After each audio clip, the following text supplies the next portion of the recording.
ToonGrin.com. Hey friends, it's NERO and WHYBOY, and what are you more trailers dropped.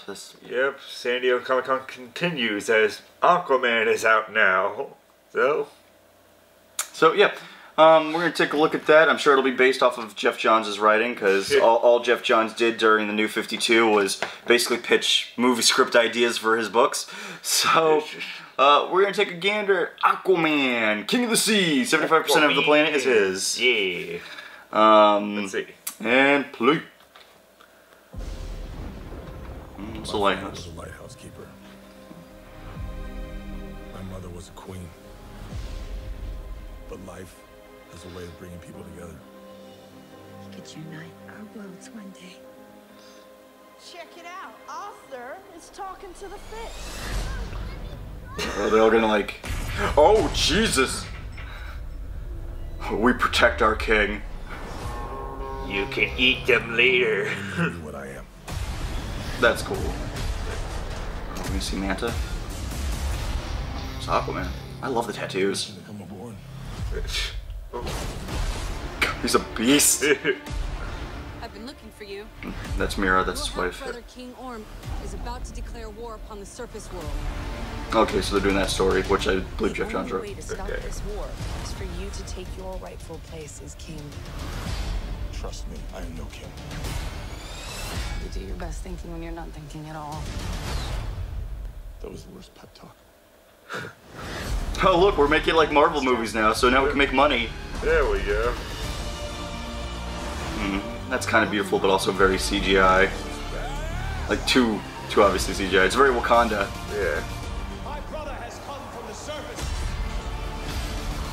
to challenge me for the throne. We call it an ass whooping. Very Wakanda. To be fair, he should basically be the Black Panther. Yeah. Leader. I came because I have no choice. Aquaman is super strong. I came to save my home and the people that I love.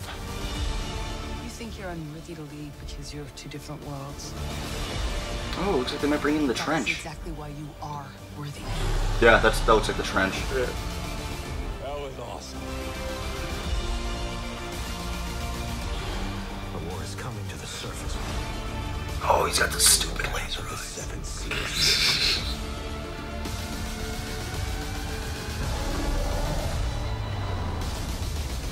We're here. What are you doing? You should have a parachute. Redheads, you gotta love them.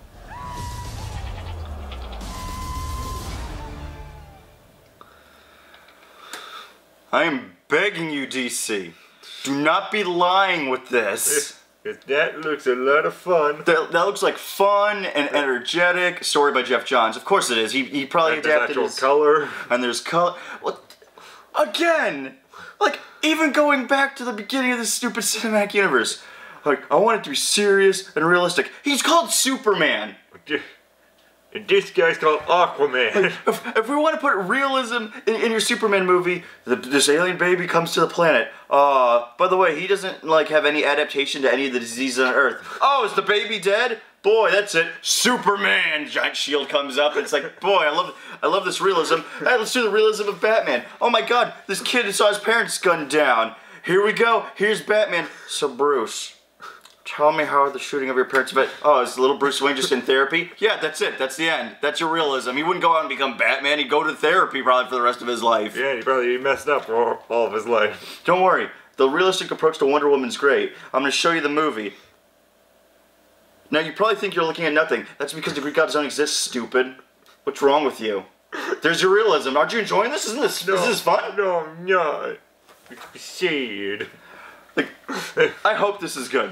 Yeah, I hope so too. I mean, this actually kind of gets me pumped up. I am kind of bummed for the less use of Black Manta, but I'm certain he's probably going to be a henchman to Ocean Master. Yeah, I would guess that. Man, they kept the stupid I-beams. Like, he has the big stupid helmet, he's got the dumb I-beams he shoots at. Doesn't matter if they try to play that seriously. I'm hero. Well, like, that's the thing, like, you can play some aspects seriously, but you also have to have fun with it. Like, when they did, like, Age of Ultron, Ultron was a very kind of creepy robot, but he would also sing the song from Pinocchio. Yeah. So he'd, like, show up and just sing, like, I got no strings to hold me down, and you're like, That's funny. It's also kind of horrifying because like he's a robot singing that. You're creepy, Ultron. Come on. I hope this does well. Duke and I made the joke. We made the joke when we heard about, like, we've been seeing the promotional art for Shazam, what I call Captain Marvel, but for Shazam and for Aquaman, and when we were like looking at them, I'm like, so now they can finally start the DC cinematic universe. And it's like, what about all those other movies? They could finally start that DC cinematic universe they said they were going to. They're doing it the right way. Dude, you need to make it like this. You need to make it for everybody. You can't make it so, like, for a niche market. You need to make it for mass appeal. And people argue it's like, oh, if it's mass appeal, then it's, like, homogenized. And, like, you know, what's the point? Well, they do it to make money. That's why they make it. Yeah. Like, your point is you still think film is an artistic medium. And when you go into major motion companies, it's not an artistic medium. Yeah, it's a business. It's a business. But you want to know where it is. Even then, that's just sort of like putting down, like, artistic merit altogether. You know? But artistic merit's great. But you know where it's great? In, like, the indie scene. Yeah. Because those are where they want to make artistic I films. wasn't saying that. I was saying there's still artistic merit in those sort of, like, high blockbuster movies and such. But 9 times out of 10, though. No, there is artistic merit in those sort of movies because it does draw into people. It draws in that excitement and fun. No, I mean like artistic where it's like it has deeper meanings and all that stuff. Yeah. I understand that, but I'm just saying, like, people just are artistic meaning everywhere, like it's supposed to be like the end-all be-all of everything. Yeah. When movies aren't supposed to be that. They're supposed to be emotional. Like, the very basic of it, entertainment mostly. Entertaining and get some sort of emotional impact from it. Right. Like, emotional being like you're scared by it, you're having fun at it, you're just doing anything with it. If it gives you an emotional response, then it's doing something right.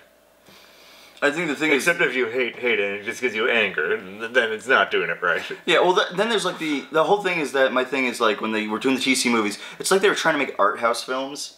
Yeah. Where they're like, we're making like a deep emotional commentary, and it's like sitting there, and it's like, and it's like there's nothing wrong with that because Thor Ragnarok did a lot of that. Yeah. They you know, Thor Ragnarok has themes about like immigration and like, you know, being uprisen from your home and your settlement and being forced to move everywhere. Basically, the Asgardians essentially were like the Native Americans. Right. And there was something definitely there. Even, to a lesser extent, even Black Panther, there was a little something there. But then you watch something like Man of Steel and it's like, you're taking it so seriously. And at the end of the day, this is still a guy in a blue onesie with a red towel draping over his shoulders. Yeah, the thematics become more stronger when basically the fun of it can balance the drama of it. It basically makes the thematics all the more stronger. But like in this, it's like Aquaman has to deal with being a king. And that's a lot of responsibility. But he also has to deal with like the freedom he had before he was a king. Yeah. So now it's got to be the question of, do I give up the freedom and the life I had for the betterment of everybody else? I could protect the surface world. I could protect the underwater kingdom of Atlantis. You know, that to me, there's like a dramatic through line with that. With Man of Steel, it felt like the main story was just like a little bit of, oh, I feel isolated and alone. Did you ever do anything to actually like alleviate that? Did you go out and make friends? No, because my dad always wanted me to just stay kept away and quiet. Okay, well then, you choosing not to take action or doing anything, Yeah. that's your own responsibility then as a character, is you're supposed to take action in your life. Yeah. You know, you can't complain about how sucky something is and then like not take action about it. Right, exactly. You know, that's like Andy French from Mission Hill, where it's like, I don't want to do the corporate job. Corporate jobs are for idiots. And he's like, I thought my generation was all going to get high and like hang out and have fun. Everybody else was going to get rich without me. And it's like, well, yeah, because you never wanted to work. Yeah, you lazy crap. Yeah, because you're lazy. I'm stoked for this. I don't want to be stoked for this because I feel like DC is full of it. I think DC has failed time and time again. Even the films that people say are good, I don't really like Wonder Woman.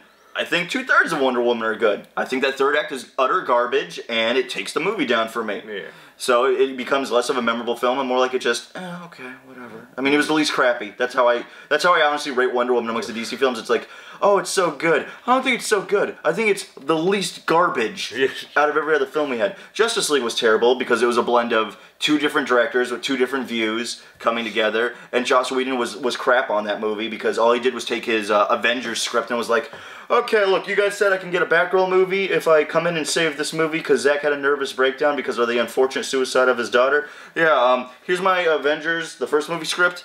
Just use that and put it in, and that we'll movie it. Yeah. And it's like, oh, Josh, this doesn't blend. You're welcome. Where's my Batgirl movie? Okay, well, if you have the script, oh, I don't have a script. I'm leaving, and then he left. That's all. And it's like, what the crap is this? This isn't how you run a business. Oh my god. So, yeah. And then, you know, people are like, oh, Suicide Squad was good. I disagree. Yeah. Wholeheartedly. I thought it was garbage, who was desperately trying to be the new Guardians of the Galaxy. Yeah. Let's hope Aquaman's good. It's coming out in December, which is a weird choice for a superhero movie, but I don't think he'll have much rivalry too, because Disney already released all their superhero movies. They're done with their superhero movies for this year, and they already decided to ruin their Star Wars shot because they did Solo and it bombed horribly. Yeah. So, oops. And from what I understood, they were releasing Star Wars movies in December, and I guess now they decided not to, because because Aquaman was coming out, and they were like, oh, well, we don't want to have a conflict there. Yeah. So we'll see where this goes. Hopefully it doesn't blow. I noticed a lot of things from Jeff Johns' writing. I think that was The Trench, which were like piranha people who eat people. Ocean Master, he did like Throne War of Atlantis. That was the story. That looks like where it's pulling from. Even the whole like, oh, Arthur talks to fish thing, that was actually in his run. Like there's a part where he goes into like a diner and he orders fish and chips. Yeah. And like Jeff Johns, because he was trying to make art, Aquaman needs to be serious and Aquaman's not fun anymore. Yeah. Aquaman comes in and he sits down and orders fish and chips, and some annoying internet blogger turns around and goes, you can't eat that. Those are fish and you talk to them. And Arthur turns around and he goes, I don't talk to fish. Alright? I command fish. And it was really lame, and it's like, man, there's nothing wrong if Aquaman talks to fish, dude. Yeah. He's called Aquaman. Yeah. It's already a goofy name. Yeah. It'd be like if he was called Water Guy. Yeah. Like, Aquaman's not a great superhero name. Yeah.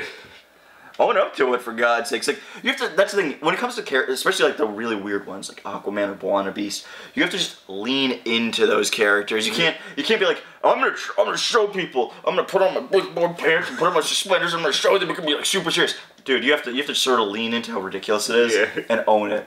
Right. Otherwise you end up with like a boring nightmare, which is exactly how I feel Batman's been going for like the last 10 years, because everybody's like, Batman's super serious and realistic. No, it's a grown man in a bat costume with a kid he named after a bird to punch a clown in the face. You have to lean in a little bit to how ridiculous the concept is. Just a bit. Of course. But, well, with that said, it's Aquaman. We'll just see how it is in December. Yeah. So just everyone, be sure to like, favorite, subscribe, all that jazz in this video. Just comment below and tell us what you think of Aquaman. And are you excited for it in December? Do you think he'll be outrageous? Actually, I really wish he said that in the trailer. Like, that alone, like, if he just dropped the catchphrase of outrageous, I would have been like, day one, I'll be in the theater, damn it. Well, we'll see. We'll see if it's outrageous. But until then, be sure to tune in to ToonGrin. Atlantis forever!